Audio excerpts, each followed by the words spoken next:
Assalamualaikum warahmatullahi wabarakatuh. Selamat datang para mahasiswa di mata kuliah Matematika Teknik 2. Pada kesempatan ini kita akan mempelajari persamaan kalor satu dimensi. Persamaan ini adalah persamaan diferensial parsial yang banyak dijumpai dalam aplikasi teknik di lapangan. Baik, mari kita mulai dengan melihat bentuk persamaan kalor satu dimensi. Jadi persamaan kalor satu dimensi itu dinyatakan dalam bentuk formal itu seperti ini. Jadi do kuadrat U per do X kuadrat sama dengan 1 per C kuadrat do U do T. Jadi di sini ada variabel bebas dan variabel terikat yang ada di persamaan ini. Yang disebut dengan variabel bebas itu adalah variabel X dan variabel T. Kemudian variabel terikatnya itu adalah U, ya. Dan C di sini itu adalah merupakan konstanta. Jadi persamaan ini merupakan sebuah fungsi U sama dengan fungsi X dan T. Di mana fungsi X atau variabel X itu adalah variabel spasial atau variabel ruang, sedangkan variabel T itu adalah variabel waktu. Jadi di sini bisa kita katakan X itu adalah spasial, sedangkan T itu adalah variabel waktu. Nah, persamaan ini adalah persamaan satu dimensi karena ukuran dimensi pada persamaan diferensial itu hanya ditentukan oleh banyaknya variabel spasial. Karena variabel spasialnya hanya dalam satu variabel yaitu variabel X, maka persamaan ini disebut sebagai persamaan kalor satu dimensi. Maaf. Baik, harga C kuadrat itu merupakan konstanta. Karena C itu konstanta, maka C kuadrat juga merupakan konstanta. Dan C kuadrat itu didefinisikan sebagai K dibagi sigma dikali rho, di mana harga K itu adalah konduktivitas termal material, harga sigma itu adalah kalor spesifik material, dan harga rho itu adalah massa persatuan panjang.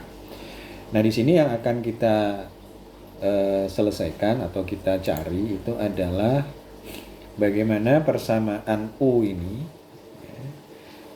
dalam variabel X dan variabel T. Jadi kita harus selesaikan persamaan diferensial parsial ini sehingga nanti kita akan mendapatkan sebuah persamaan U yang merupakan fungsi dari X dan T. U itu sendiri variabel bebas, variabel terikat, ini menyatakan temperatur.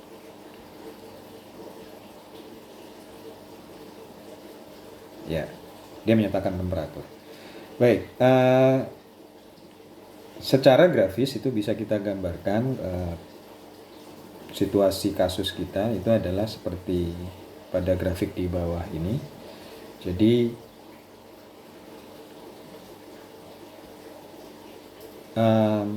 ini adalah distribusi temperatur pada kondisi T sama dengan 0.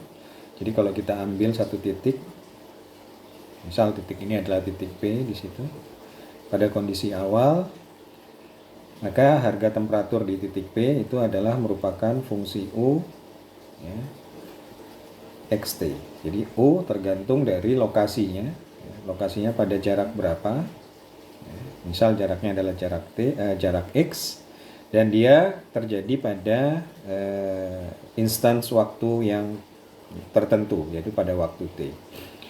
Dan kalau kita misalkan persamaan tersebut bekerja pada sebuah batang satu dimensi dan batang tersebut panjangnya adalah L, maka distribusi temperatur pada waktu T sama dengan 0 itu adalah seperti yang digambarkan pada grafik seperti ini. Di sini grafiknya adalah berbentuk grafik parabola yang arahnya terbalik. Baik, sekarang kita membuat asumsi yang dibutuhkan untuk menyelesaikan persamaan ini. Yaitu yang pertama, asumsinya yang pertama adalah panjang batang, ya. Jadi batang panjangnya adalah L, ya. Jadi panjang total batang itu adalah L. Jadi kalau kita gambarkan situasinya adalah kita punya sebuah batang yang panjangnya adalah L, ya, panjangnya L. dari koordinat ya. Jadi diukur L itu dari harga X sama dengan 0 sampai dengan X sama dengan L. Jadi panjang range koordinatnya itu adalah berlaku dari X sama dengan 0 sampai X sama dengan L. Jadi X kita hitung dari sini ke sana, besar X-nya. Ya, X berlaku dari X sama dengan 0 sampai dengan X sama dengan L. Kemudian asumsi yang kedua adalah temperatur di ujung-ujung batang dipertahankan sama dengan 0. Jadi temperatur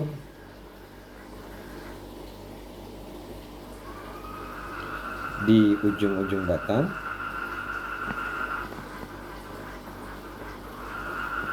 itu sama dengan 0. Artinya apa? Jadi temperatur di sini, saya buat warnanya berbeda.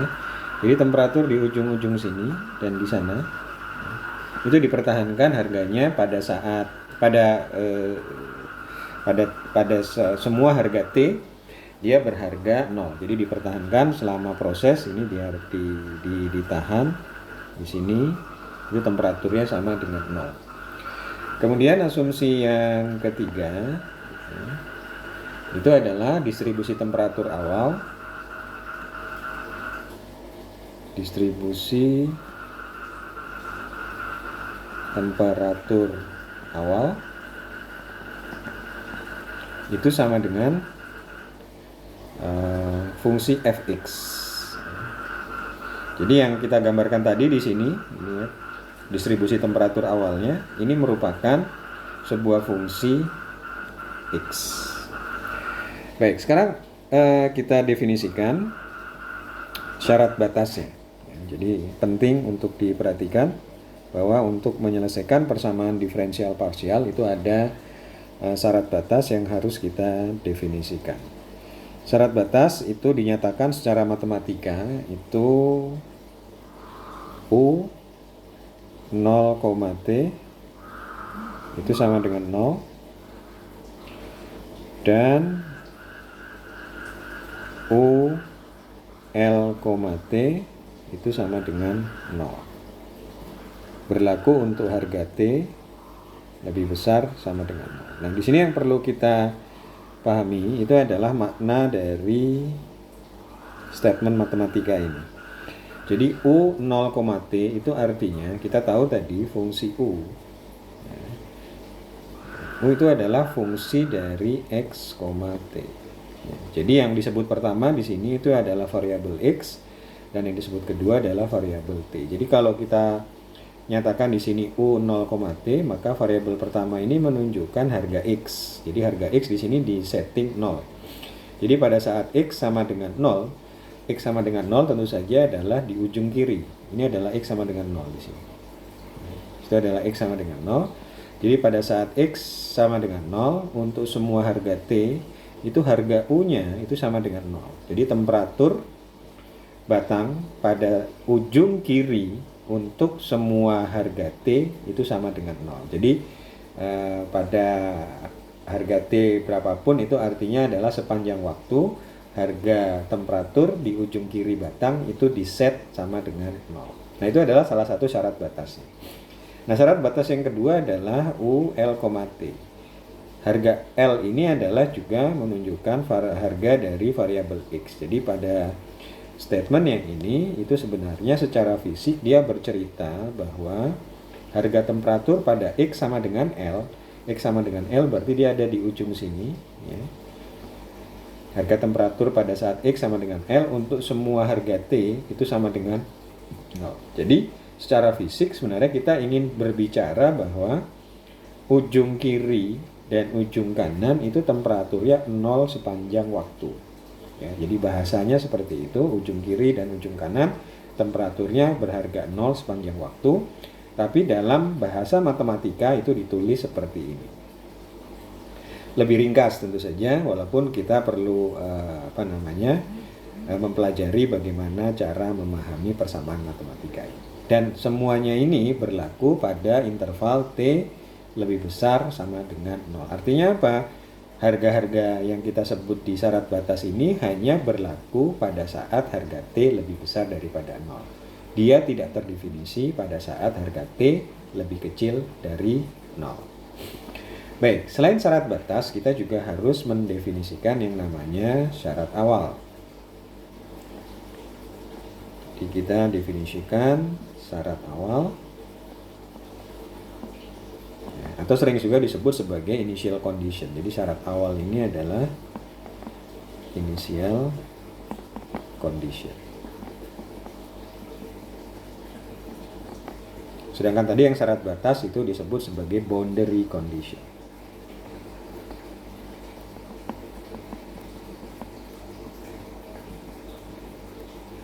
Oke, baik. Nah, syarat awalnya bagaimana? Syarat awalnya di sini didefinisikan, dinyatakan sebagai U X, 0 itu harganya sama dengan X. Ya. Dan berlaku untuk harga X ya, lebih besar dari 0, tapi dia lebih kecil sama dengan dari L. Apa makna dari statement matematika yang saya beri kotak ini? Jadi di sini dia menunjukkan syarat awal secara fisik, artinya adalah temperatur ya, pada semua harga X berarti temperatur di sepanjang batang. T di sini diberi angka 0. Jadi pada kondisi awal. Jadi T sama dengan 0 itu artinya adalah kondisi awal. Jadi kalau kita baca secara utuh, artinya ini makna dari matematika ini adalah temperatur sepanjang batang pada kondisi awal.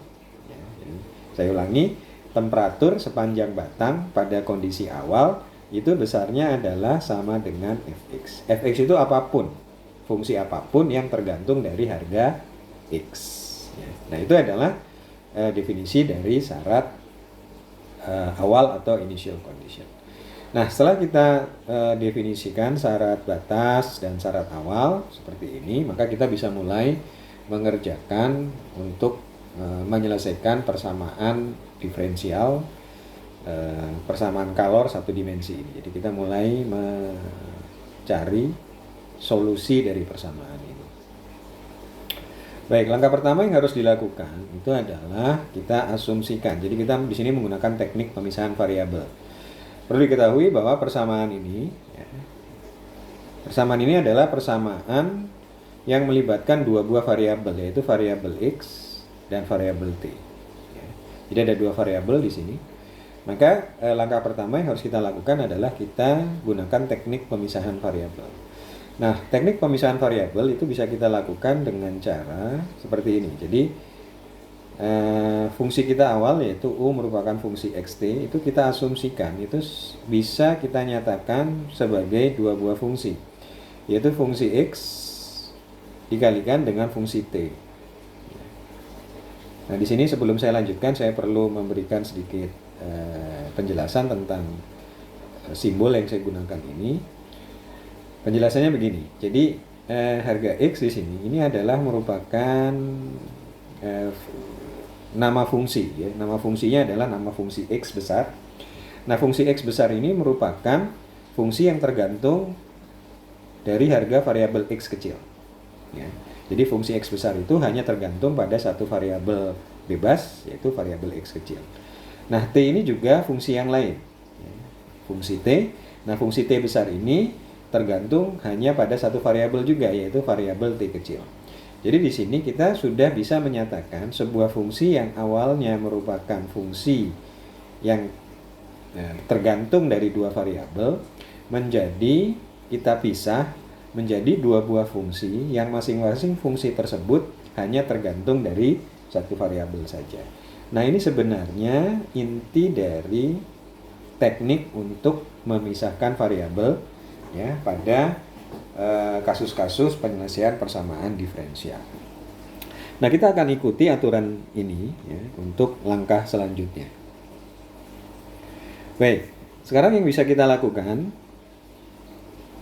setelah kita nyatakan kita akan menyelesaikan dengan menggunakan teknik pemisahan variabel, kita akan coba turunkan ya, karena di persamaan kita yang awal ini kita butuh koefisien diferensial parsial orde 2 dan orde 1. Ini orde 2 dan ini adalah orde 1, maka yang harus kita lakukan di sini kita melakukan turunan, ya, melakukan diferensial persamaan UXT ini ke dalam persamaan diferensial parsial orde 2 dan orde 1. Yang orde 2 itu tentu saja adalah do kuadrat U do X kuadrat, maka hasilnya itu adalah X, variabel X besar ini double aksen itu artinya adalah turunan X terhadap variabel X kecil tadi, ya. Jadi hasilnya adalah X double aksen X dikalikan dengan T yang merupakan fungsi T, atau bisa juga ini ditulis dalam bentuk, ya, turunan biasa, ya, orde 2, ya, X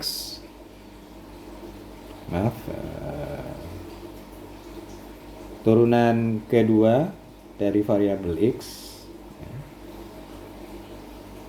terhadap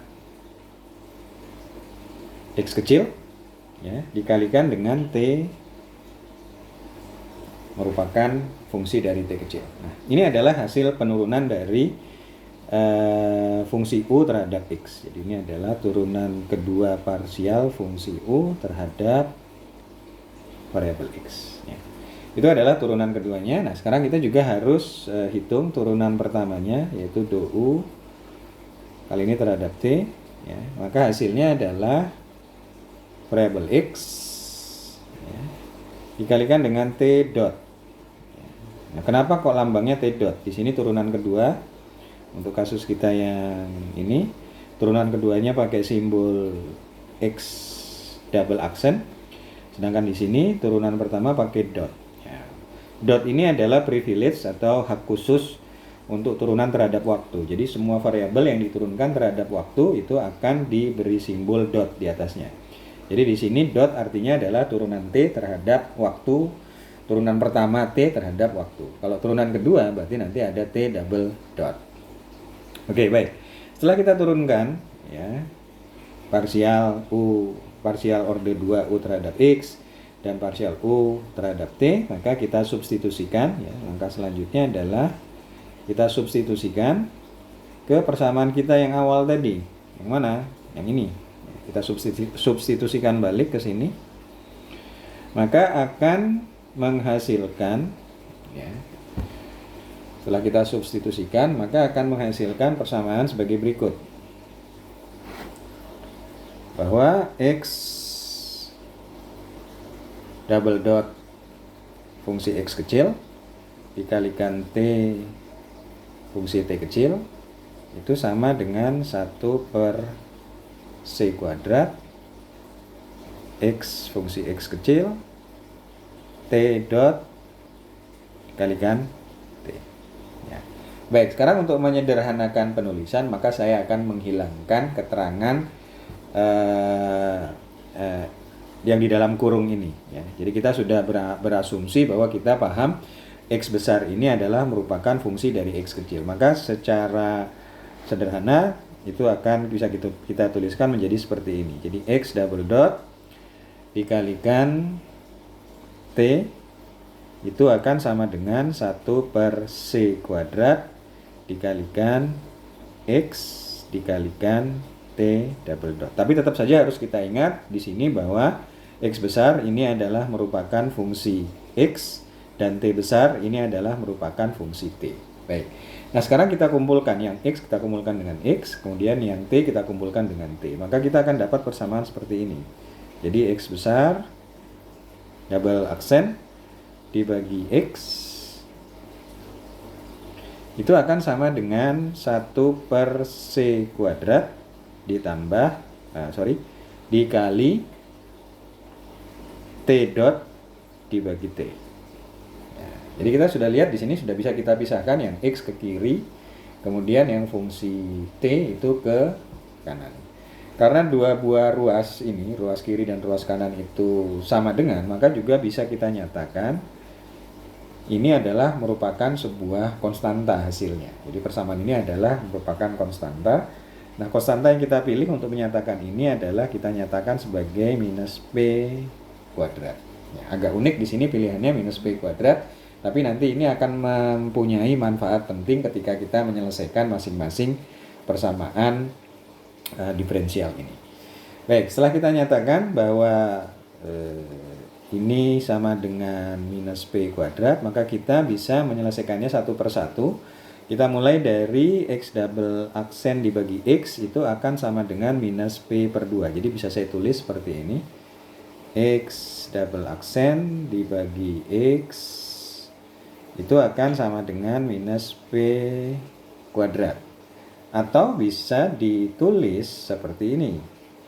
Ya, X double aksen ditambah P kuadrat dikali X sama dengan 0. Nah, ketika kita sudah mendapatkan fungsi ini, ya, maka kita bisa mengingat kembali ketika kita mempelajari persamaan diferensial biasa. Ini adalah sebuah persamaan diferensial orde 2 yang sangat umum, di mana solusinya itu kita sudah tahu dengan sangat baik, yaitu solusi untuk persamaan ini. Solusi untuk persamaan ini tentu saja dia akan berbentuk X itu sama dengan A cosinus PX ditambah B sinus PX. Dari mana ini? Nah, ini bisa dibuka lagi catatan kuliah di Matematika Teknik 1. Jadi bentuk ini adalah bentuk persamaan diferensial biasa yang sudah sangat umum dan solusinya sudah sangat jelas diketahui, yaitu X sama dengan A cos PX ditambah B sin PX. Nah, berarti kita sudah bisa selesaikan untuk yang kasus yang pertama ini. Ya, kita sudah bisa selesaikan kasus yang pertama. Nah, sekarang kita selesaikan untuk kasus yang kedua. Ya. Untuk kasus yang kedua berarti adalah yang bagian 1 dibagi C kuadrat dikalikan T dot dibagi T sama dengan minus P kuadrat. Persamaan ini bisa saya tulis seperti berikut, ya, T dot ditambah P kuadrat C kuadrat dikalikan T itu sama dengan 0. Nah, ini juga merupakan sebuah persamaan yang umum kita jumpai. Ini adalah persamaan diferensial biasa orde 1, di mana solusinya juga sudah kita ketahui bersama dengan baik. Bagi yang tidak dapat mengingat solusinya seperti apa, bisa merujuk ke buku atau catatan Matematika Teknik 1. Jadi solusinya, persamaan ini solusinya adalah T sama dengan C besar, ini saya tulis C besar untuk membedakan dengan C yang ini. C besar dikalikan E bilangan E pangkat minus P kuadrat dikali C kuadrat dikalikan dengan T kecil. Nah, itu adalah solusinya.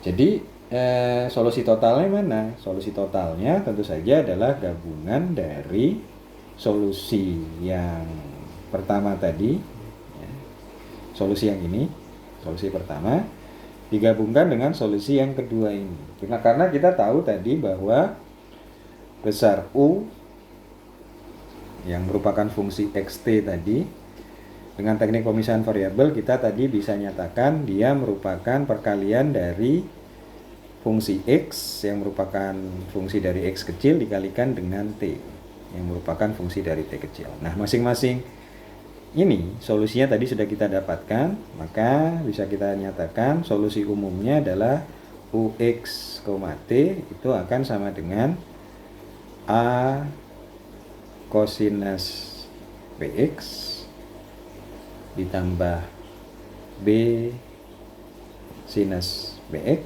ya. Ini adalah bagian dari solusi yang ini, yang X ini. Ya, kemudian dikalikan dengan yang solusi T. Solusi T-nya itu adalah C dikalikan E minus P kuadrat C kuadrat dikalikan T. Nah, di sini kita bisa sedikit melakukan penyederhanaan bahwa di sini kita bisa lihat A dikalikan C. Jadi ini A itu adalah konstanta, C itu juga adalah konstanta. Maka kita bisa nyatakan konstanta dikalikan konstanta itu akan menghasilkan konstanta lainnya. Maka bisa saya nyatakan A dikali C. Misal saya nyatakan bahwa A dikali C itu adalah konstanta P besar, dan A dikalikan B dikalikan C, B dikalikan C itu merupakan konstanta lain yang kita sebut saja Q. Maka persamaan ini bisa kita sederhanakan menjadi P ya dikalikan kosinus PX. Hati-hati, P yang depan ini dengan P yang di sini berbeda karena yang P yang depan itu konstanta, ditambahkan dengan Q dikalikan sinus PX. Nah, kemudian baru dikalikan dengan E pangkat minus P kuadrat C kuadrat dikalikan T. Nah, itu adalah solusi umumnya. Nah, kita bisa melakukan penyederhanaan lebih lanjut dengan menyatakan jika harga P dikalikan C itu sama dengan lambda, maka bisa saya nyatakan harga P itu sendiri adalah lambda dibagi C. Nah, kita substitusikan P kecil ini ke sana dan ke sana. Maka persamaan kita akan menjadi UX, T itu sama dengan P dikalikan cos lambda dibagi C dikali X ditambah Q sinus lambda dibagi C dikali X. Kita tutup kurung di sini, kemudian dikalikan dengan E pangkat minus lambda kuadrat T. Nah, sampai di sini kita sudah bisa mendefinisikan ya, solusi umumnya. Ya, di sini solusi umumnya bahwa UXT persamaan solusinya itu akan berbentuk P dikali cos lambda dibagi C dikali X ditambah Q dikalikan sinus lambda dibagi C dikali X kemudian dikalikan dengan E pangkat minus lambda kuadrat T. Ini yang disebut sebagai solusi umum. Solusi umum. Nah, langkah selanjutnya adalah kita harus mengevaluasi syarat batas dan syarat awal ya pada solusi umum ini sehingga nanti kita bisa mencari berapa besar konstanta P dan konstanta Q. Demikian juga dengan harga lambda dan C kecilnya. Nah, bagaimana teknik untuk memasukkan syarat batas dan syarat awal itu ke dalam persamaan atau solusi umum itu akan kita bahas pada video learning selanjutnya. Terima kasih telah menyimak video learning ini. Kita bertemu lagi pada video learning berikutnya. Terima kasih. Assalamualaikum warahmatullahi wabarakatuh.